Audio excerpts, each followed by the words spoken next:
ওয়ালাইকুম। আমি রেবেকা সুলতানা চলে আসলাম আপনাদের মাঝে নতুন আরেকটি লাইফস্টাইল ব্লগ নিয়ে। আজকে তো মঙ্গলবারের দিন ভিডিও এটা। আমি দুপুর থেকে রান্নাটা শুরু করেছি। ছেলেকে প্রাইভেট থেকে নিয়ে এসে তাড়াহুড়া করে তরকারিগুলো কেটে নিচ্ছি। এগুলো আমরা গাছের করলাগুলো সুন্দরভাবে লবণ আর পানির মধ্যে আমি কেটে কেটে রাখছি। লবণ পানির ভিতরে করলা দিয়ে কেটে রাখলে তেতো লাগে না। এদিকে ভাতটা তোমার হয়ে গেছে। ভাতটা নামিয়ে এবার করলা চচ্চড়িটা করে নেব। ছোটো আলু দিয়ে আমি করলাটা রান্না করব। এই তো সব রকম মশলা যেভাবে দিতে হয় সবগুলোই দিয়ে দিচ্ছি। পেঁয়াজ, কাঁচামরিচ, হলুদ, লবণ, জিরা, আদা রসুন পেস্ট। আর তেলটা আমি রাত্রে ফ্রেঞ্চ ফ্রাই ভেজেছিলাম, অনেকগুলো তেল ছিল, ওর মধ্যেই দিয়ে দিলাম করলাতে এমনি বেশি তেল লাগে, সেজন্য ওই ফ্রাই প্যানেই করলা চচ্চড়িটা করে নিচ্ছি। এই তো সব মশলাগুলো দিয়ে হাত দিয়ে মেখে নিচ্ছি। এবার পরিমাণ মতো পানি দিয়ে চাপিয়ে দেব। আমার ভিডিওটা যদি আপনাদের এতটুকু ভালো লেগে থাকে তাহলে প্লিজ লাইক, কমেন্ট, সাবস্ক্রাইব করে দিবেন। আর যদি ফেসবুক পেজ থেকে দেখে থাকেন শেয়ার করে আমার সঙ্গেই থেকে যেতে পারেন। এই দেখে তো করলাটা চাপিয়ে মাছগুলো আগে আমি ধুয়ে লবণ হলুদ মাখিয়ে রেখেছিলাম। করলাতে মশলাগুলো দিয়েছি শুকনো আমলো, সেই কটাগুলো আবার মুখ লাগিয়ে আবার রেখে দেবো জায়গা মতন। কড়াইয়ে অর্ধেক তেল ঢেলে নিয়েছি, মাছগুলো ভাজা হয়ে যায়। এই তো করলাটা চাপিয়ে দিয়ে চলে আসলাম কাপড়গুলো ভেজাতে। অনেক দিন থেকে কাপড়গুলো কাচা হয়নি, সময় তো পাচ্ছি না, সারাদিনই বাইরে, সেজন্য কাপড়গুলো ভিজে দিচ্ছি।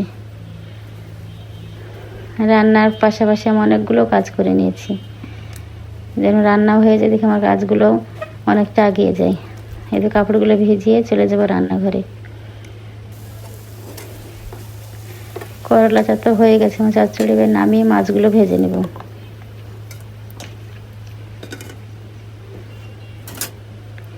একটু মাছগুলো এখন ভেজে নেব। তেল গরম হয়ে গেছে, এবার মাছগুলো দিয়ে আমি 2 মাছ রান্না করবো আজকে। মাছগুলো দিয়ে চলে যাবো আবার ফার্নিচারগুলো মুছতে। একটা করে রান্না করছি আর একটা করে কাজ করছি, সংসার আর অন্যান্য কাজ। প্রতিদিন না মুছলে তো হয় না, ধুলাবালি পড়ে যায়। এই তো সুন্দরভাবে সব ফার্নিচারগুলো মুছে ঝাঁটা দিয়ে সব বিছানাপত্রগুলো ঝাড়া হয়ে গেছে। বিছানা ঝাড়া দিয়ে সুন্দরভাবে মোছা হয়ে গেছে। দেখেন এই কর্নারে ধুলাগুলো আছে, এগুলো আঙুলে যায় না, পরিষ্কার করতে পারি না। এবার ছোট একটা ব্রাশ কিনতে হবে, কিনে ও পাশগুলো পরিষ্কার করতে হবে। সম্পূর্ণ ফার্নিচারগুলো আমি মুছে নিব। এদিকে ফার্নিচার মোছার সঙ্গে সঙ্গে আমি আবার মাছগুলো দেখতে যাচ্ছি। মাছগুলো একটু হলুদ পলট করে দিয়ে প্রত্যেকটা মাছই আমি ভেজে নিব। ডাইনিং টেবিলটা মুছে নিচ্ছি। এই বেলগুলো মায়ের বাসা থেকে এনেছিলাম, অনেকগুলো খাওয়া হয়েছে আর 3টা আছে। এগুলো পাকতে বাকি আছে, পাকলেই খাওয়া হবে এগুলো। এই তো ডাইনিং টেবিলটা পরিষ্কার করা হয়ে গেছে আমার। আবার চলে যাব রান্নাঘরে। একবার করে মুছছি, আবার একবার রান্নাঘর করে তুলতে যাচ্ছি, যেন একসঙ্গে সব কাজ হয়ে যায়। এদিকে দুপুর হয়ে আসছে। চলে আসলাম রান্নাঘরে।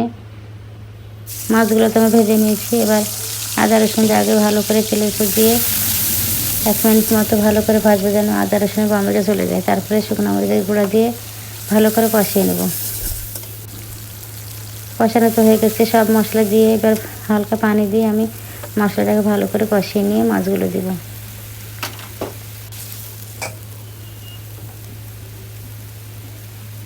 আমার চ্যানেলে যারা নতুন প্লিজ সাবস্ক্রাইব করে দিয়ে আমার সঙ্গেই থেকে যেতে পারেন।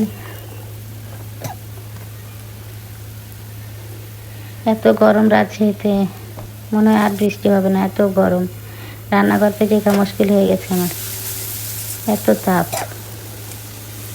তো মাছ মশলাগুলো কষানো হয়ে গেলে এবার মাছগুলো দিয়ে দিলাম। খালি মনে হচ্ছে কখন রান্না শেষ হবে আর কখন আমি রান্নাঘর থেকে যাব।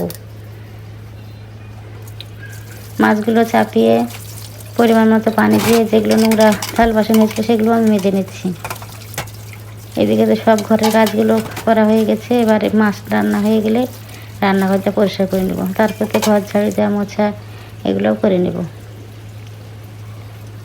এই তো মাছ রান্না হয়ে গেছে, জিরা গুঁড়ো দিয়ে দিচ্ছি।